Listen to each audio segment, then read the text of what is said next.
আপনি জানেন কি মানুষ জন্ম নেওয়ার সাথে সাথেই আল্লাহ তাআলা আমাদের সাথে একজন জিন এবং একজন ফেরেশতা নিযুক্ত করে দেন। এই জিনটিতেই বলা হয় কারিন, যার অর্থ সঙ্গী। রাসূল সাল্লাল্লাহু আলাইহি ওয়াসাল্লাম বলেছেন, তোমাদের প্রত্যেকের সাথে একজন করে জিন সঙ্গী বা কারিন থাকে।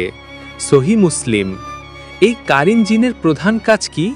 মানুষের মনে খারাপ চিন্তা ঢোকানো, গুনাহের দিকে আকর্ষণ সৃষ্টি করা, ইবাদত থেকে বিক্ষিপ্ত করা, নফসকে সবসময় ভুল পথে প্ররোচিত করা। যখন আপনার মনে আসে আর একটু মিথ্যা বললে কি হয়, নামাজ পরে পড়লেও তো চলবে, এই পাপটা কেউ দেখবে না, এসব কুমন্ত্রণার পেছনে আপনার নফসের সাথে সাথে কারিন জিনের ধোঁকাও কাজ করে। কিন্তু সুখবর কি জানেন? কারিন জিন মানুষকে জোর করে কিছু করাতে পারে না। সে শুধু কুমন্ত্রণা দেয়, পথ দেখায়।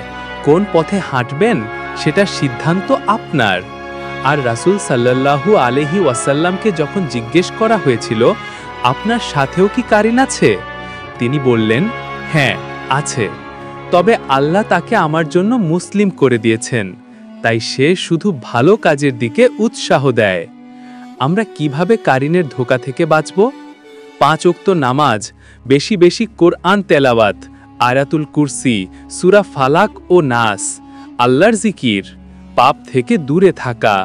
মনে রাখবেন, কারিন আপনার শত্রু না, পরীক্ষা।